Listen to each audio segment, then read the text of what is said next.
నా పైన దాడి జరిగింది. లావణ్య పైకి దాడి జరగలేదు అని పోలీసులను చెప్పమనండి, నేను రాణిస్తాను. ఆ వృద్ధులని బయట అలానే కూర్చోబెడతారా ఏంటి? వృద్ధుల్ని మన పోలీస్ స్టేషన్ కి వెళ్దామండి. ఇదంతా ప్లాన్ ప్రకారమే జరుగుతుంది. పోలీసులు చెప్పిన తర్వాత ఆగండి ఆగండి ఆగండి బ్రో, ఆగు ఆగు ఆగు ఆగు. రానిచ్చే ప్రయత్నం అయితే ఆగు. సారీ, లావణ్యకి ఇంకా లావణ్య లోపలికి రానివ్వట్లేదు. క్లియర్ గా తెలియదు, అది నాకు సంబంధం లేదు.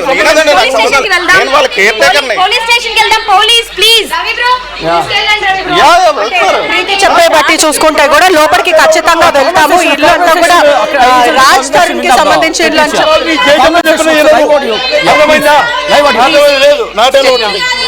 చెప్పిన మాటేనండి. లా అండ్ ఆర్డర్ ప్రకారం పోదాం, లా అండ్ ఆర్డర్ ప్రకారం పోదాము. ఇది దౌర్జన్యం చేసి 15 మంది గుండాలు తీసుకొచ్చి ఇట్లా చేసి అది అర్థమైంది.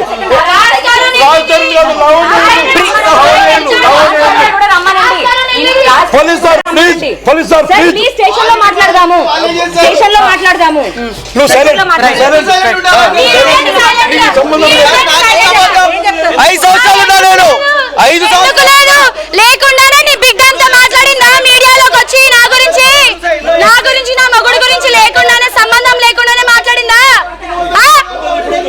అంటే ప్రీతి చెప్పే బట్టి కూడా ఉదయ్ ప్రీతులు భార్యాభర్తలు, అంటే ప్రీతి పెళ్లి చేసుకుంది, ఒకవైపు నా గురించి తప్పుగా మాట్లాడారు, ఖచ్చితంగా వాళ్ళు లోపలికి వెళ్ళాలి అంటూ కూడా తనని చెప్పాను. ఒక్కసారి చూడొచ్చు, లావణ్య ఫ్రెండ్ రవికి లావణ్య మధ్య అక్కడ ఆ మాట జరుగుతోంది, కాన్వర్సేషన్ జరుగుతుంది. లైవ్ చూద్దాం. ఆ స్టెప్ కూడా చూడొచ్చు మనం. ఆ స్టెప్ దగ్గర తన కాలు మాత్రం విరుక్కపోయిన పరిస్థితి కనిపిస్తుంది. వాళ్ళ తండ్రి ఆ స్టెప్ ముందు మాత్రమే అడుగు వేయకుండా లావణ్య ఆపేసిన సిచ్యువేషన్ అయితే కనిపిస్తుంది. ఒకసారి క్లియర్ గా చూడొచ్చు. ఇక్కడ మధ్యలో మాత్రం స్టాండ్ అయితే ప్రస్తుతం అయితే ఉంది. వాళ్ళిద్దరూ వెళ్లకుండా, అంటే ఒకవైపు లావణ్య లోపలికి రానివ్వట్లేదు, తండ్రి మాత్రం లోపలికి